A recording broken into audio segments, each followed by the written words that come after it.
Selamat siang untuk bapak-bapak dan mas-mas. Saya perkenalkan diri, nama saya Adam Zuro Panindra Karendra dari jurusan Manajemen Informatika. Saya di sini mendapatkan tugas dari studi independen dengan Sekretariat Indonesia dengan mengambil judul lifestyle. Nah, kami di sini ingin mengangkat budaya lokal Jawa Timur, khususnya Sidoarjo. Nah, untuk pertama saya ingin menanyakan sebuah pertanyaan filosofi untuk budaya Sidoarjo ini tentang gotong royong. Sosialnya itu bagaimana untuk penerapan di lingkungan masyarakatnya? Saya ya? Iya. Perlu perkenalan juga? Iya. Iya. Jadi untuk budaya Sidoarjo, sebelum penjelasan itu, hai. Kami dari Dewan Kesenian Sidoarjo. Sama Dewan Kesenian, saya sendiri di Ketua Bidang Kebudayaan di Dewan Kesenian Sidoarjo. Kalau konteksnya gotong royong itu sudah menjadi kebudayaan nasional. Nah, gotong royong yang ada di Sidoarjo itu mungkin akan sedikit spesifik ya, karena kedaerahan gitu ya, karena kedaerahan yang sifatnya itu nanti sifatnya ada muatan lokalnya.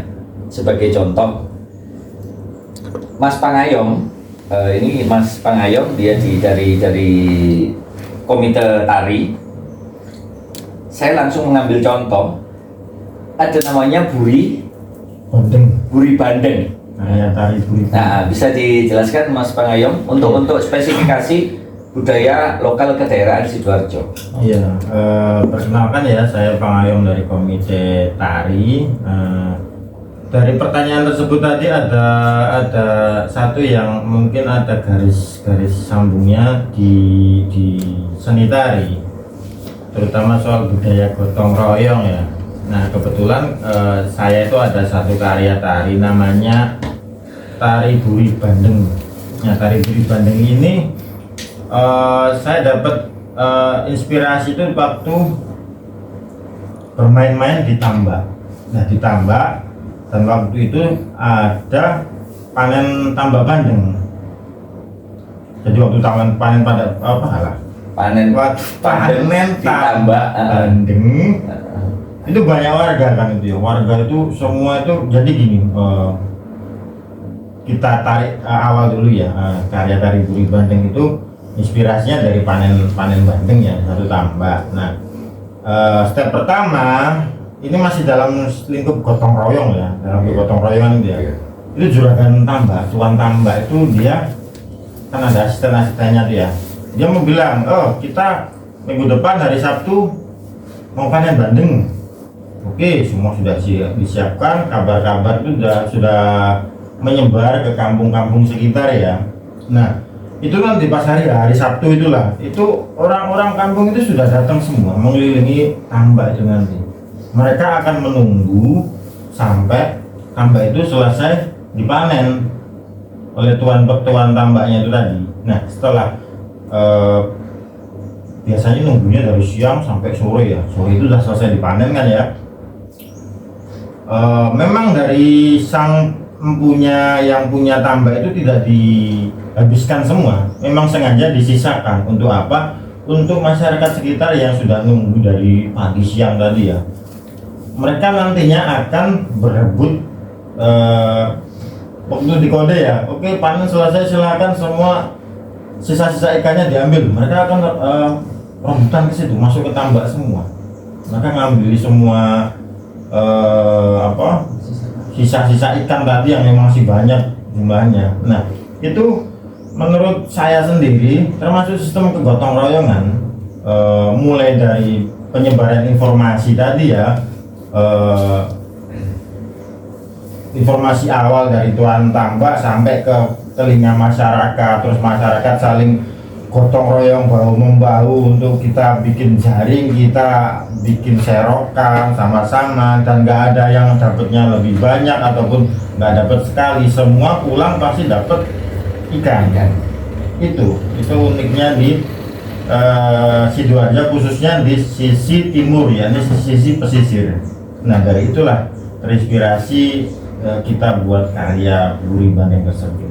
Nah baik, jadi yang perlu diketahui kalau untuk pembahasan gotong royong, tadi saya sudah menyampaikan bahwa gotong royong itu menjadi budaya nasional sebenarnya, budaya nasional. Namun dalam hal ini kan kedaerahan, konteksnya di Sidoarjo. Ada wujud konkretnya gotong royong yang ada di Sidoarjo itu yang menjadi konteks budaya dia saat ditambah. Nah, karena kita tahu kalau Sidoarjo kan identiknya dengan bandeng dan udang, dan begitu juga seperti logo daerahnya ya. Bentuk gotong royong tersebut saat mereka mengambil ikan di tambak. Nah seperti itu. Kalaupun gotong royong masyarakat di Sidoarjo juga masih ada sampai sekarang, yang biasanya kita sebut kerja bakti. Nah kerja bakti ini salah satu bentuk gotong royong nasional sebenarnya. Istilah kerja bakti, hari Minggu yuk kerja bakti, resi-resi apa seperti itu. Nah jadi jawaban dari pertanyaan tersebut, untuk budaya gotong royong yang ada di Sidoarjo secara kedaerahan itu kearifan lokalnya berada pada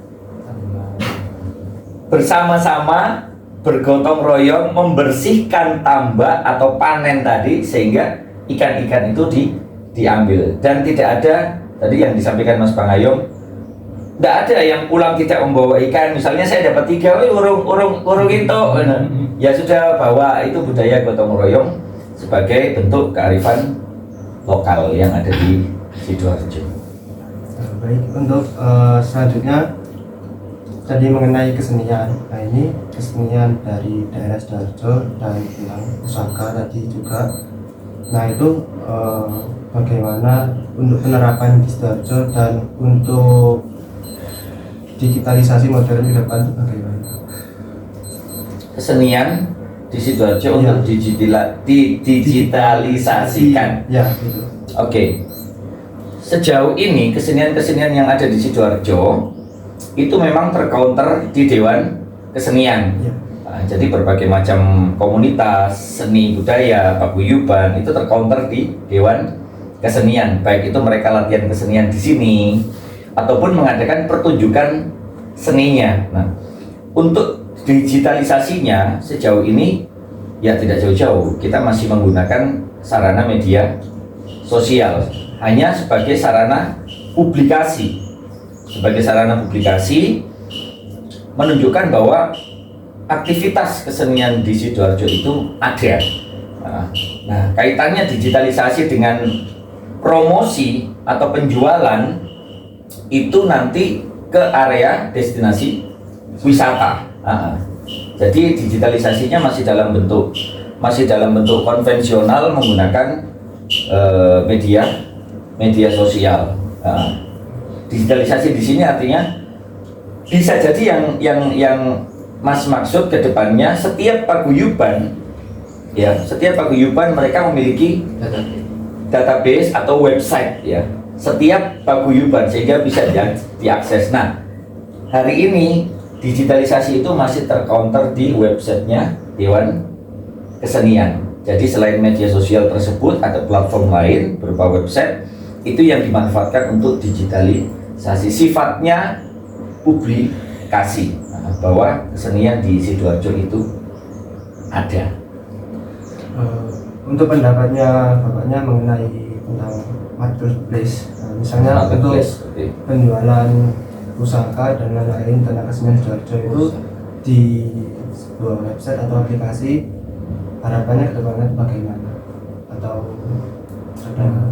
Ya, yang perlu saya sampaikan konteksnya bukan penjualan pusaka, tapi hasil karya seni, kriya dalam bentuk kriya, hasil karya seni dalam bentuk kriya yang bisa menjadi identitas dari Sidoarjo. Termasuk di Dewan Kesenian juga memproduksi itu. Ada pacul guang, ya seperti itu. Oke, kalau dianggap ini pusoko ya pusoko ya. Tapi konteks pusaka ya di sini adalah kriya ya, karya seni ya. ada baju goang, terus kemudian ada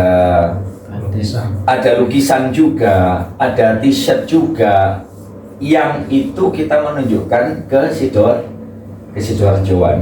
Nah, untuk marketplace sejauh ini semua itu marketplace kan ini bisa online, bisa offline, iya kan? Marketplace kan tempat menjual istilahnya kan seperti itu. Nah, tempat menjual kami adalah setiap ada kegiatan di Dewan Kesenian, disitulah terdistribusi karya-karya tersebut. Setiap ada kegiatan, pertunjukan ya dari masyarakat karena seringkali penonton yang datang di pertunjukan di Dewan Kesenian itu tidak hanya dari Sidoarjo, ada dari luar kota, dari luar pulau gitu. Jadi kalau untuk di marketplace secara online itu belum teraktivasi dengan maksimal. Ada tapi belum teraktivasi dengan maksimal. Iya, karena gini Mas, saya nambahkan ya, kalau pengrajin-pengrajin itu mau masuk ke marketplace, otomatis mereka akan bersaing dengan industri batik yang skalanya besar lah nanti ya. Nah, sedangkan para kita itu pelaku seni itu memproduksi karya itu dalam jumlah yang bisa dibilang terbatas dan ada nilai eksklusivitasnya. Karena kita bukan sebuah industri. Setiap karya-karya yang terlahir itu memang dari inspirasi dan itu bersifat bukan bukan produk satu pola ini akan dibuat massal banyak itu. Jadi ada era-eranya. Semacam seorang pelukis ya, dia akan memproduksi lukisan-lukisan tentang buah-buahan di periode sekian 2 tahun, nanti mungkin tahun berikutnya mereka akan berganti aliran, itu bisa saja terjadi. Termasuk corak-corak itu juga hasilnya memang nggak bisa mau dibuat sangat massal gitu, karena mungkin ada kerumitan soal desain yang mesin nggak bisa menjangkau itu. Nah, kalau sekedar di marketplace yang saya lihat kayak di Tokped, Shopee itu kebanyakan memang itu sudah masuk ke ranah industri pabrik. Sedangkan para seniman itu lebih nyaman kalau mereka ngapak di forum yang memang itu dikhususkan untuk pecinta seni. Jadi target mereka memang di situ. Sudah terpasarkan. Mereka menciptakan pasar itu ya memang kebutuhannya di situ. Sedangkan karya-karya seni kan kalau kita jual di online itu ya memang ada beberapa 1-2, tapi itu tidak jadi motor utama dalam perekonomian mereka ya, sekedar memenuhi pasar yang dari luar mungkin kejauhan gitu ya. Itu ada, cuma memang saya lihat untuk sektor ekonomi kreatif lebih ke produk-produk yang memang pasar mereka di lokal sih, seperti itu. Kalau di seni budaya itu termasuk penjualan karya seni Mas. Jadi ada pertunjukan tari, pertunjukan teater, pertunjukan wayang karawitan, itu kami publikasikan, kami promosikan di website kami, juga di podcast ini kan kebetulan di ruang podcast. Jadi mereka ini yang mengerjakan podcastnya, ini Sultan Musia. Terus kalau dari seni rupa itu juga di wujudnya itu ada yang bentuknya memang murni karya seni lukisan, ada yang bentuknya itu dari filosofi Sidoarjo. Kami itu sedang mengangkat ini loh, kalau hubungannya dengan gotong royong masuk juga ini, karena mengangkat filosofi prasasti Kamalagian Airlangga itu menjadi kami warga Sidoarjo bangga dengan kauripan Airlangga, kami generasi kauripan gitu. Ini Mas Dues yang mendesain dalam bentuk jargon-jargon di dalam kaos lalu dipasarkan. Ini Airlangga itu kalau dihubungkan dengan gotong royong banyak juga. Kalau dari berdasarkan prasasti, dia kan sengaja membuat bendungan untuk kebutuhan masyarakat, banyak di perdagangan juga untuk pertanian, filosofi seperti itu, bersama-sama mensupport tempat-tempat ibadah gitu. Kalau dari prasasti itu, dan ini kaitannya gotong royong di Sidoarjo itu juga kaitannya dengan ketuhanan.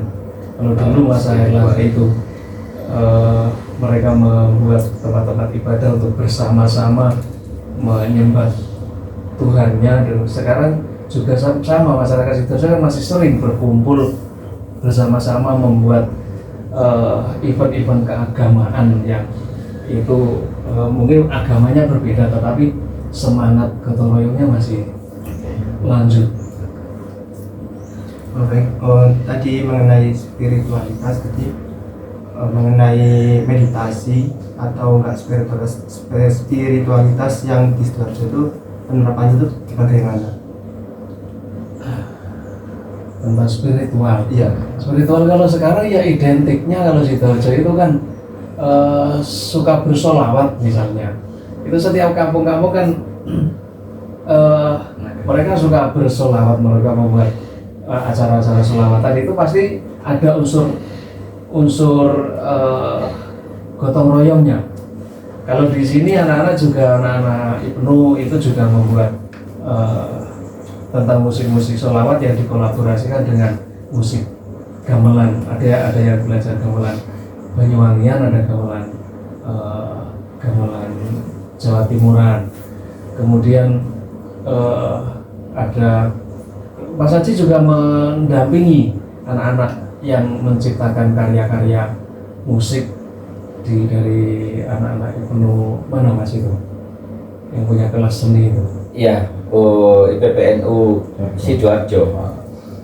Selain itu untuk kegiatan spiritualitas masih di yang berbasis seni budaya masih ada yang namanya ruah desa. Terus di pesisir itu apa istilahnya? Nyadran. Biasanya di situ sekaligus ada pertunjukan wayang kulit. Masih ada itu di bulan-bulan tertentu, itu akan selalu ada itu semangatnya spiritual, memang spirit ya. Gotong royong Ya, seperti yang disampaikan Pak Joko tadi, mereka berbeda-beda agama, tapi semangat gotong royong untuk itu tetap ada. Baik, mengenai tentang kesehatan. Nah, di sini contohnya herbal dan kayak jamu-jamuan di Sidoarjo itu penerapan sejauh ini itu bagaimana? Herbal ada salah satu daerah percontohan di Kalibendo ya, namanya Tapak Kalibendo. Di situ memang di satu warga itu mereka menanam tanaman-tanaman herbal. Nah, hasil daripada tanaman-tanaman herbal tersebut itu untuk pengobatan dan juga untuk produk-produk UKM seperti minuman ya, dari lidah buaya, kemudian dari lidah mertua juga ada, seperti itu. Yang intinya adalah kalau untuk produk kesehatan di Sidoarjo ada beberapa spot tempat yang memang menjadi percontohan untuk mengaktifasi tanaman-tanaman tersebut dijadikan sarana pengobatan, dijadikan sarana untuk UMKM seperti itu. Dari keseluruhannya itu mungkin ada kayak harapan go internasional melalui sebuah website atau sebuah produk yang menjadi, menurut Bapak gimana? Iya. Harapannya? Harapan untuk go internasional pastinya kita juga perlu adanya dukungan dari pihak-pihak terkait. Yang pertama, pihak terkait di sini tidak hanya pihak pemerintah daerah, tapi juga dari pihak perguruan tinggi salah satunya. Ya contohnya seperti Mas sekarang datang ke sini, ini kan juga bisa menyambung harapan yang ada. Ya, artinya saat kami belum punya harapan, Anda bisa memberikan harapan. Bagaimana kalau ini nanti diupload secara internasional? Dengan cara apa? Dengan cara membuat website yang general, ya kan? Atas nama Sidoarjo yang disupport penuh oleh Dewan Kesenian Sidoarjo. Nanti ada manpower yang mengerjakan itu. Kenapa? Karena 10 tahun terakhir Sidoarjo ini kan terkenal sebagai kota UMKM. UMKM. Artinya produk-produk itu sebenarnya juga banyak yang diekspor gitu ke mancanegara juga. Hanya saja itu kan tidak terdeteksi secara langsung. Kenapa? Karena pengusaha-pengusaha tertentu yang mengekspor produk tersebut secara offline, penjualannya dari offline bukan online. Nah harapannya ke depan yang jelas kalau misalnya ada dukungan atau kerjasama dari pihak-pihak tersebut, ya kami yakin harapan itu bisa tercapai. Baik, terima kasih untuk Bapak dan Mas sudah berkesempatan menghadirkan luangan waktunya untuk sesi ini. Iya. Ya, Sudah. terima kasih. Sudah. Sudah. Oke. Pertanyaan curang.